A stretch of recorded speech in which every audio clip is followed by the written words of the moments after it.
I think as you get a bit older, like, you know, I'm getting on a bit now, I think you become more aware of time. Like, I was never, as a youngster, I was never thinking about how much time there is left.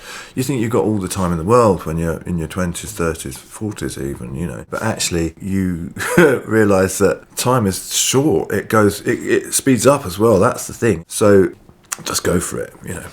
Just really go for what you want to do. Camera. Rolling. Rolling. Do I look fat? Yeah, no.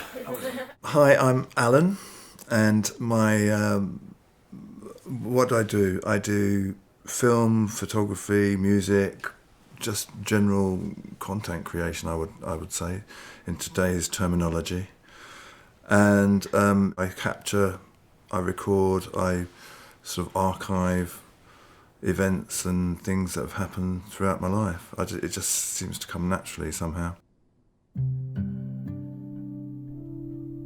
I got my degree as an architect. I went on and worked in the industry for a while. It was a bit of a rocky relationship. It wasn't something that I really enjoyed. It was sort of soul destroying, and I couldn't exist in that environment.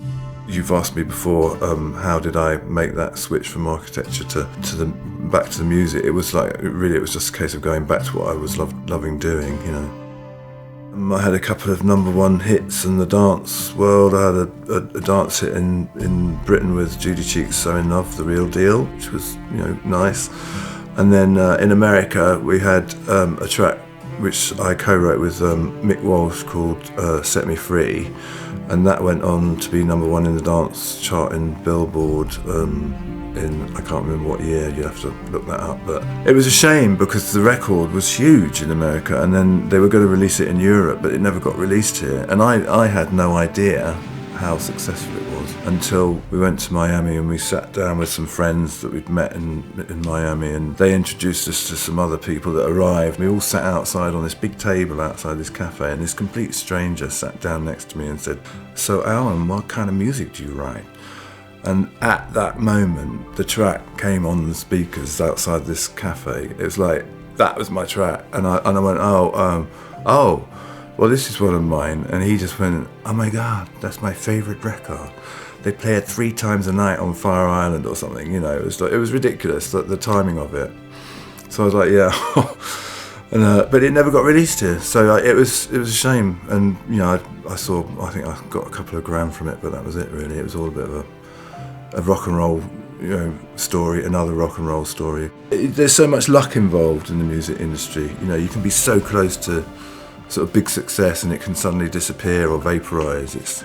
And I've learnt that over the years, so I don't get too excited about things until the money's in the bank, basically.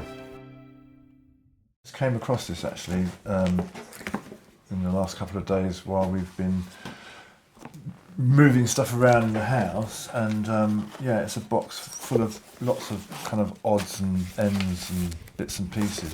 Like this sort of thing, I was trying to overlay bits of film. I took a picture of a little pocket watch and a wheelchair. I was trying to experiment doing compositing, really. This was in the toilets at the Market Tavern in London. These people are no longer with us. That's me. As a youngster in my early 20s, you know, I had a gang of friends that were all on the gay scene, you know, and they were just literally dying one a week. And so every week we were going to a different funeral, and then, you know, I'd be in a room full of people like this at the after party after the funeral, and we'd all be thinking the same thing, thinking who's not going to be here next week, you know. And it was horrible. It affected my work and it affected where I lived. You know, I've seen people drop dead of AIDS. I've seen people commit suicide. People were dropping like flies. You know, literally, I lost about 25 friends. You know.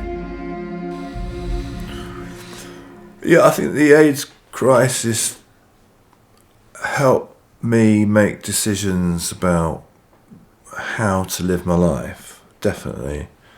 Like, for example, with all that loss, with all those people that you lost, you sort of, I personally made that sort of decision. I've got to just live my life a little bit extra for those people in their memory.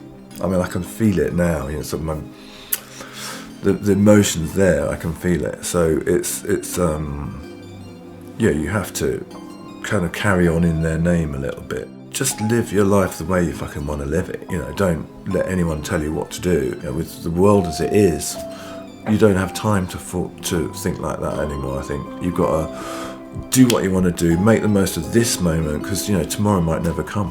And if that's one thing you can take away from this film, then please take it, you know.